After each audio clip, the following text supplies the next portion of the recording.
John, and welcome back to the IT Uni Guru. We were previously talking about the good habits of students. We're now going to talk about the 24 hours in a day, and this is the first of two sessions specifically dedicated to time management. One of those two or three critical things that will lead to you having a win at university. Okay, let's not waste any more time talking about what we're going to talk about. Let's look at it. 24 hours in a day, nothing new there, but let's look at how we spend it. Let's consider time to be money.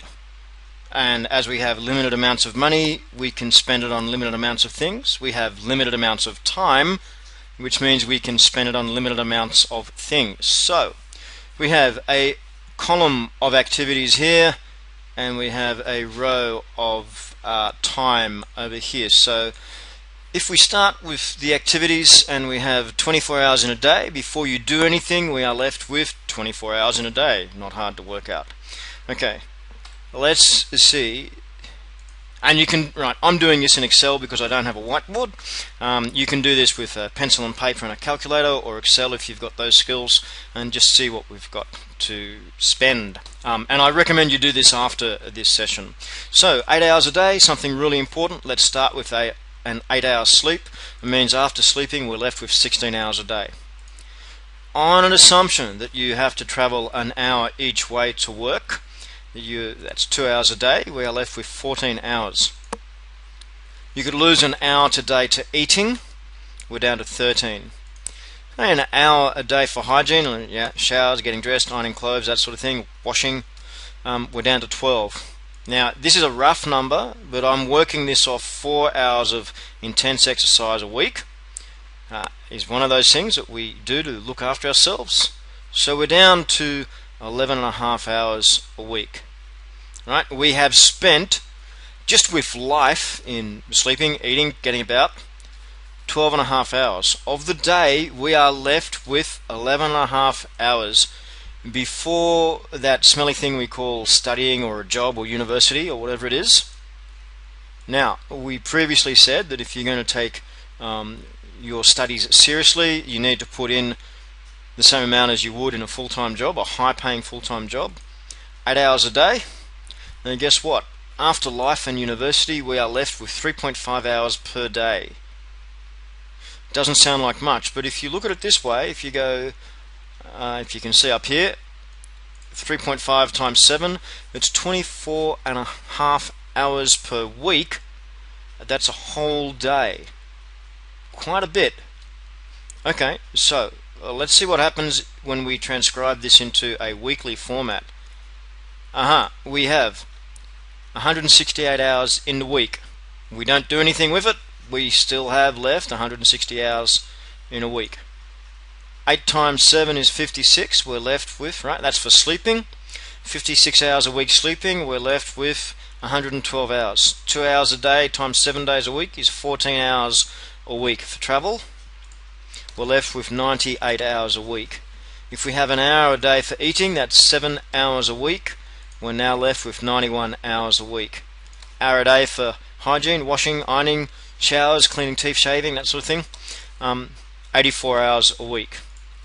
4 hours of exercise per week, that's 80 and a half hours a week before university. Let's make me just shrink this a whisker. And so that means before university we are left with 80.5 hours a week.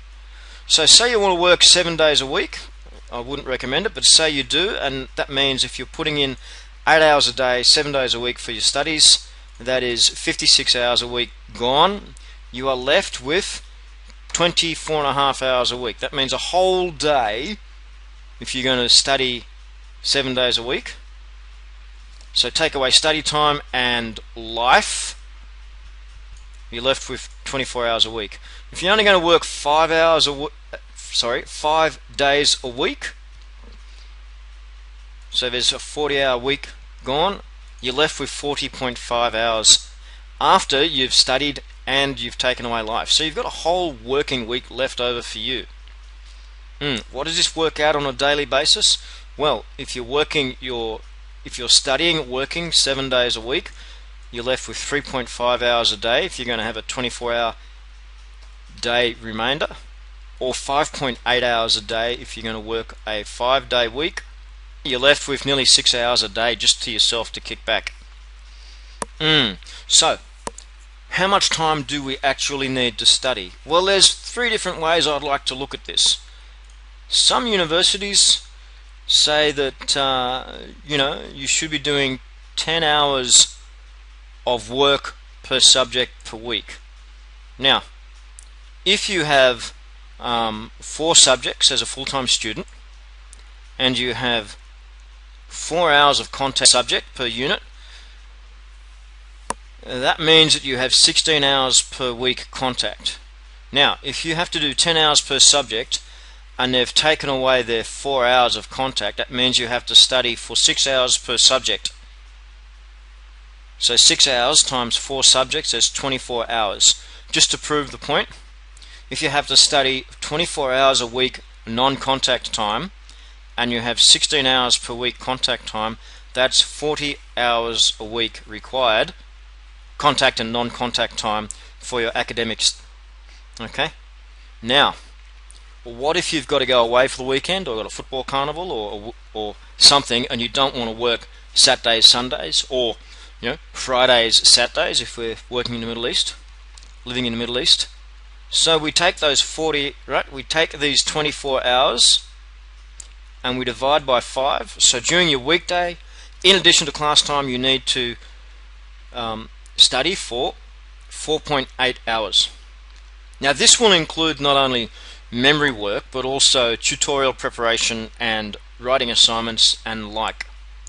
Now, back in the dark ages when I was at university and we had punch cards and had to write our notes in clay tablets with a sharpened stick, we were actually told we had to do 4 hours of study for every contact hour. So that meant if I had 4 hours of a lecture, I was expected to do, of class time, lectures, tutes, labs, that sort of thing, I was expected to do an additional 16 hours. That meant in total for one subject I'd have to do 20 hours per week per subject. This equated to 64 hours a week non-contact study, plus class time was an 80-hour week just for uni. And we know from previous work that we have 168 hours in a week. That meant that we were left with 88 hours after study. Divide that by 7 days. That meant that I had 12.6 hours left per day. But when life was costing me 11.5 hours a day, it meant I had 1.1 hour per day left, or a little under a working day or a public service working day per week free time. Yeah, pretty spooky, isn't it? Let's have a look at this. Now, how does this actually work? What can we do to shift this? Well, let's look what happens. If I said, well, 4 hours is just a little bit insane, I'm going to change that to 3 hours. Oh, well, all of a sudden this starts to look reasonable, because it means I've only got to do a 64-hour week instead of an 80-hour week. Okay, so I'm still only starting with 160 hours a week. It means I'm left with 104 hours a week. It means I'm left with 14.5 hours over the whole week. Right? Sorry, over the day. So 11.5 hours gone to life. It means I'm still left with 3.4 hours a day. Believe it or not, that's reasonable. You know, a quick runner could actually run a marathon in that time, not allowing for warm up and warm down. You could do a lot in 3.5 hours. And this gives me nearly a full 24-hour day free time. And how good do you think your marks would be if you were actually dedicating 64 hours a week to your studies? Let's just look at this. If we do the 10-hour rule, and I dare say that would be the minimum, right? Life will cost you 87.5 hours a week if you're sleeping 8 hours a day. Okay, so over the week, you've got your 168 hours all the way down this column, 10 hours per subject. That means that you're left over with 40.5 hours a week. That means you're left with 5.8 hours a day for 7 days a week. On the 3-hour rule, you're left with 2.4 hours a day. On the 4-hour rule, you're left with 0.1 of an hour. That's 6 minutes. Right, 6 minutes to yourself a day. I'd suspect that might be pretty hard. Half an hour a day to yourself. Sorry, half an hour a week to yourself. Pretty rigid and disciplined. I don't think you could keep it up. Well, what if we slept one less hour? Well, all of a sudden we've got another 7 hours during the week. That means we're left with 47.5 hours to ourselves, or nearly 7 hours a day to ourselves, if we're sleeping one less hour and only working a 40-hour week.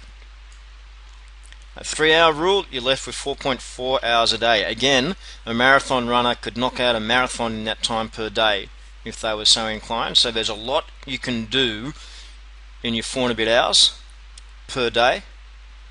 And if you're going to do the 4-hour rule, so 4 hours of study per every hour of contact with 7 hours sleep a night, you're left with 2.1 hours a day, per day, 14 hours a week. But I would suggest to you that that is not sustainable. Okay, please complete this exercise in your own time with either an Excel sheet or a pencil and a calculator, and scratch it out and see what time you have left over. And once you've done that, you'll be prepared for the next lecture, and we're going to see how this actually looks in a weekly schedule and a daily schedule. This has been John from the IT Uni Guru, and it applies to you if you're not an IT person. Feel free to join in to the next class. Thank you.